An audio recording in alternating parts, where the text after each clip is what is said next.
মানে সবাইকে নিয়ে বাংলাদেশ। সেই কারণে আমরা সবসময় বলি ন্যায় বিচার দিয়ে আমাদের যাত্রা করতে হবে।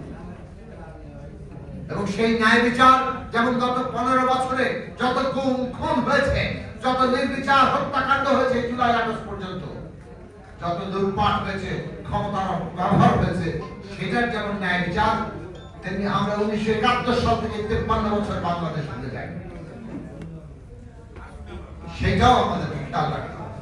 এবং সেই ন্যায় বিচারের বাংলাদেশ প্রতিষ্ঠার মধ্যে দিয়ে সত্যিকার অর্থে আগামী দিনে যদি আমরা ফ্যাসিবাদকে মাথা চাড়া দিয়ে দেখতে না চাই, আমাদের এই রাষ্ট্র ক্ষমতাকে ব্যবহার করে আর কোন শক্তি যাতে ফ্যাসিস্ট হয়ে উঠতে না পারে, সেটা যদি আমরা নিশ্চিত করতে চাই, তাহলে বাংলাদেশে ন্যায় বিচার প্রতিষ্ঠা করতে হবে, যাতে যে কেউ অপরাধ করুক না কেন, বর্তমান সরকার করুক, ভবিষ্যতের সরকার করুক, তারাও জনগণ ন্যায় বিচার পাবে।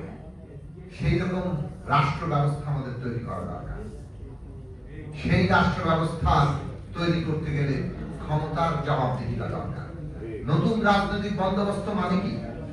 ক্ষমতা কিভাবে চলবে, রাজনীতি কিভাবে চলবে, তার একটা নিয়ম ঠিক করা। আমাদের এখানে ক্ষমতা ব্যবস্থার যে নিয়ম, যেই ক্ষমতায় যাও ক্ষমতা তার মালিক বনে যায়, তার জমিদার চাইতেও অনেক বেশি ক্ষমতা সম্পন্ন হয়ে সবাইকে তার দাসে পরিণত।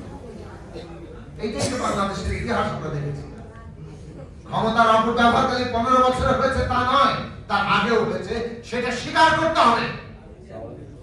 এবং সত্যি যদি আপনি নতুন জায়গায় যেতে চান,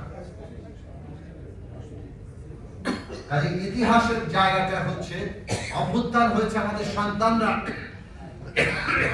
জীবন দিয়েছে, যারা আজকে অভ্যুত্থানের শক্তি, তারা কিন্তু নিজেদেরকেও বদলায়।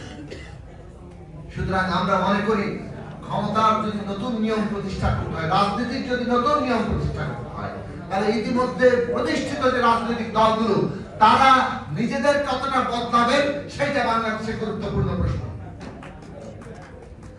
এবং বাংলাদেশের নতুন গণতান্ত্রিক শক্তি কতটা দাঁড়াবে, সেটা বাংলাদেশের গুরুত্বপূর্ণ প্রশ্ন। এই প্রশ্নগুলোর মধ্য দিয়ে আমরা আগামী দিনে প্রবেশ করতে পারি। এগুলো শুনতে অনেকেই রাজি না। আমরা গত কয়েকদিনে 5 মাসে যা দেখছি, ক্ষমতার প্রতিদ্বন্দ্বিতা হবে। গণতন্ত্র মানে ক্ষমতার প্রতিদ্বন্দ্বিতা, কিন্তু ক্ষমতার প্রতিদ্বন্দ্বিতা জনগণের সম্মতি, জনগণের ভালোবাসার মধ্যে দিয়ে আপনাকে অর্জন করতে হবে।